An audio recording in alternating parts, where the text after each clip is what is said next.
Line integral का तीसरा तरीका देखते हैं। लाइन इंटीग्रल को ट्रायंगल वाला तरीका है। तो इसमें क्वेश्चन में दे रखा है एवेल्यूएट करना है फंक्शन एफ। इसको फंक्शन दे रखा है आपका function is equal to x square plus y square i cap minus 2x y j cap. ये आपका फंक्शन है वेर सी एक रेक्टेंगुलर है। कैसा रेक्टेंगुलर है? एक्स जो है वो 0 है, x is equal to a है, y is equal to b है, y is equal to a है। तो सबसे पहले एक प्लेन बनाओ, ठीक है। ये प्लेन होता है आपका नाउ, ये एक्स वाई प्लेन होता है, ठीक। ये वाई हो गया, ये हो गया आपका एक्स, ठीक है ना। एक्स वाई प्लेन हो गया। तो सबसे पहले एक्स 0 बोला है आपको, तो एक्स 0 की लाइन ये हो गई आपकी एक्स ज़ीरो यहाँ होता है, ठीक है। तो ये हो गई आपकी एक्स इज इक्वल टू 0 की लाइन, ठीक। इस पॉइंट पे फिर बोला X is equal to A, X is equal to A की लाइन बनाओ। तो ये हो गई आपकी X is equal to A की लाइन हो गई, X is equal to A, where ये एक्स इज इक्वल टू 0 की लाइन है, ठीक। अब बोला y is equal to B, Y is equal to B. तो अब y के रेस्पेक्ट में b यहाँ कुछ होगा, ये मान लो y is equal to b, ये अब y is equal to b हो गया। और y is equal to 0, y is equal to 0 ये लाइन हो गई आपकी y इज इक्वल टू 0। तो ये आपको पूरा रेक्टेंगल दिया हुआ है, ठीक है। तो अब इसका हमको क्या करना है, लाइन इंटीग्रल निकालना है। तो सबसे पहले लाइन इंटीग्रल का फॉर्मूला आपको देना है, ये दे रखा है क्वेश्चन में, डॉट प्रोडक्ट का दे रखा है एफ इंटू डी आर। तो एफ इंटू डी आर। तो सबसे पहले इसमें क्या करते हैं हम, इसमें रेक्टेंगुलर का निकालने में हम इस फॉर्मूले को 4 हिस्सों में डिवाइड प्लस कर देते हैं। पहले इसका निकालते हैं, फिर इसका, फिर इसका, फिर इसका, फिर उन चारों को प्लस कर देते हैं। तो हमारे पास जो होता है वो आंसर आ जाता है। तो इसके जो पॉइंट्स होंगे, सबसे पहले इसके पॉइंट्स होंगे 0,0। इसको आप नाम दे दो, क्या दोगे, ओ नाम दे दो, डी नाम दे दो, डी, ठीक है। इसको ए नाम दे दो और इसके जो कोऑर्डिनेट होंगे वो होंगे a,0, एक्स ए है, वाई 0। इसमें एक्स ए है, वाई बी है, ठीक। इसमें क्या है आपका एक्स तो 0 है, एक्स 0 है और वाई बी है। इसको नाम दे दो बी, इसको सी, और ये डी हो गया आपको, ठीक। तो ये चीज़ है। तो हम क्या करते हैं, चारों का अलग अलग करके निकालेंगे, ठीक। तो सबसे पहले इसको निकालो, चारों का पहले इसका निकाल लेते हैं, ओ ए का निकाल लेंगे। तो ये हो जाएगा F dot D R plus, फिर इसका निकालेंगे सेकंड का, ये ए बी का एफ डॉट डी आर। उसी तरह से बी सी का निकालेंगे, तो ये होगा एफ डॉट डी आर। और लास्ट फाइनली ये निकालेंगे सी डी का हो जाएगा आपका एफ डॉट डी आर, इसी तरह से। तो इसमें f की जो वैल्यू दे रखी है वो और डी आर आपको मालूम ही होगा। तो इन चारों में ऐसा कर देते हैं, ठीक।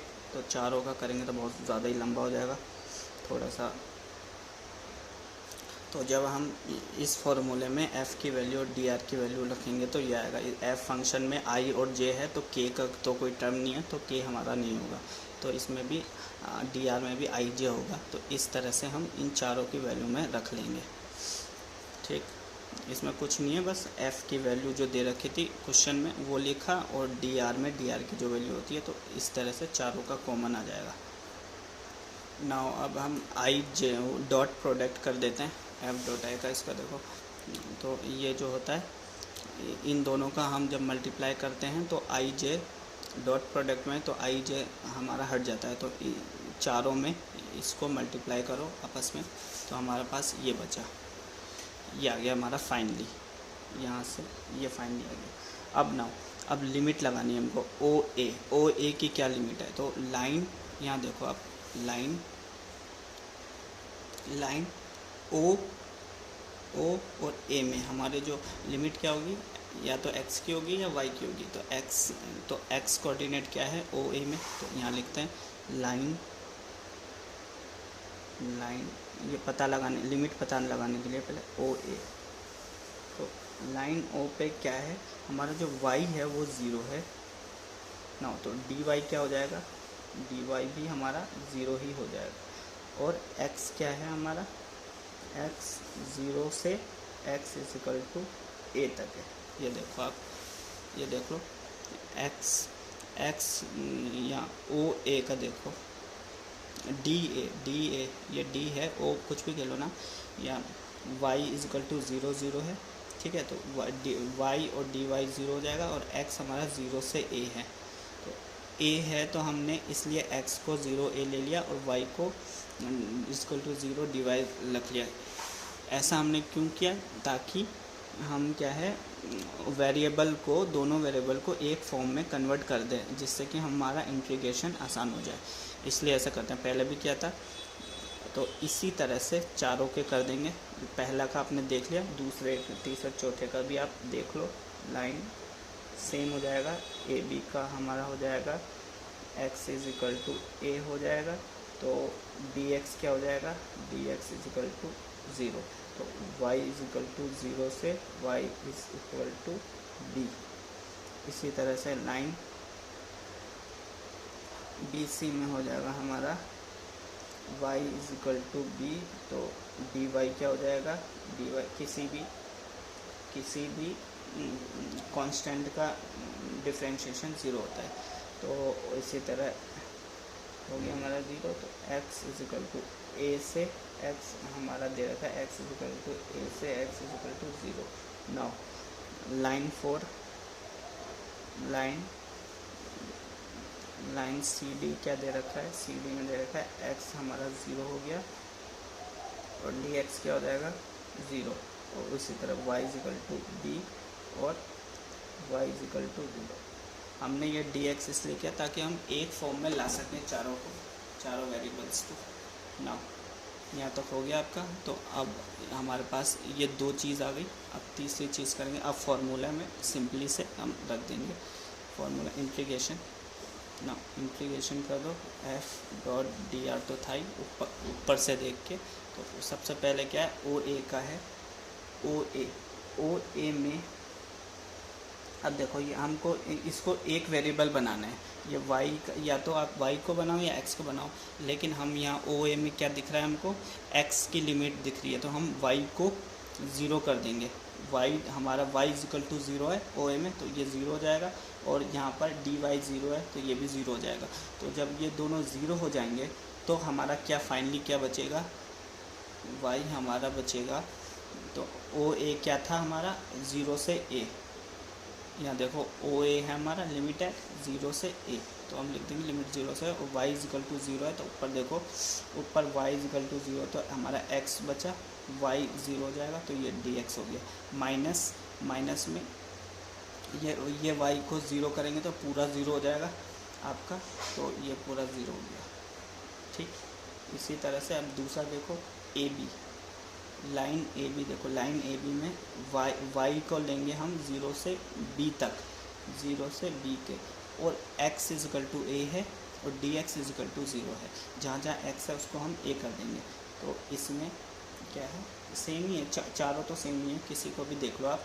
x को हमको क्या करना है, x को करना है हमको a, तो ये हो जाएगा आपका a², ठीक, और dx को 0 करना है, तो ये जब dx को 0 करोगे आप, ठीक, तो पूरा ये 0 हो जाएगा, तो ये पूरा 0 हो जाएगा।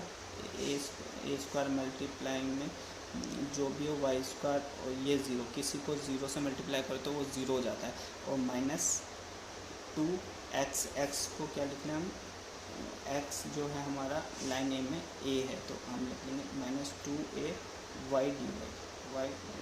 जब हम y के लिमिट लेंगे तो हमारी जो पूरी वो है वो y में कन्वर्ट हो जाएगी, जब x में लेंगे तो हमारी जो पूरी लाइन है वो x में कन्वर्ट हो जाएगी।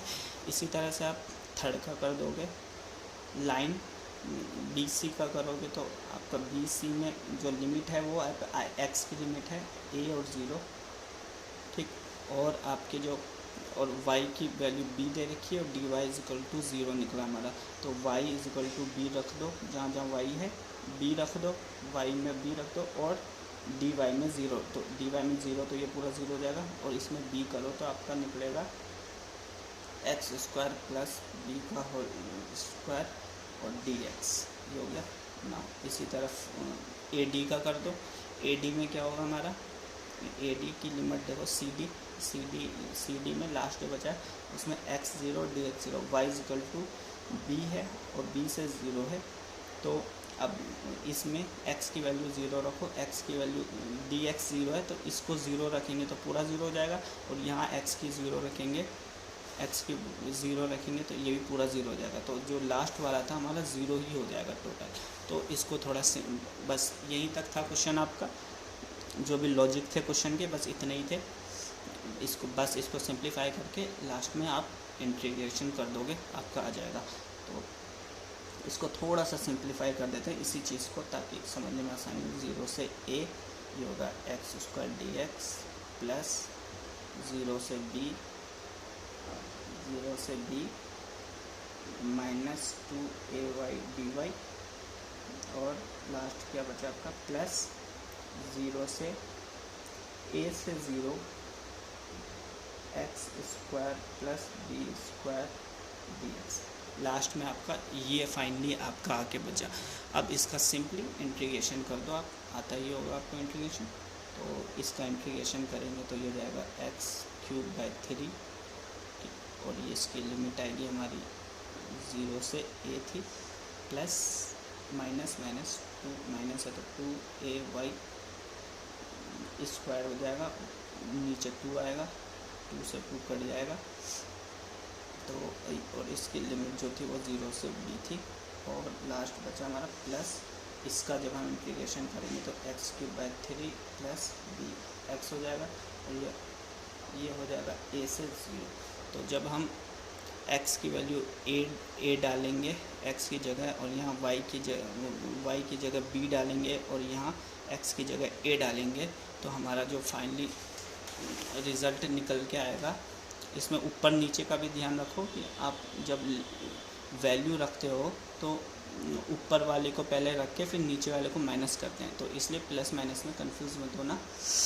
वो आप लिमिट ऊपर नीचे का भी जो वो है लॉजिक, उसको भी ध्यान रखना। तो हमारा फाइनली आया a³ 3 माइनस ab², इसको प्लस कर दो ब्रैकेट में, माइनस a³ 3 माइनस ab²। तो फाइनली जब इसको हम सॉल्व करेंगे तो हमारा आंसर आएगा माइनस का 2ab² आंसर।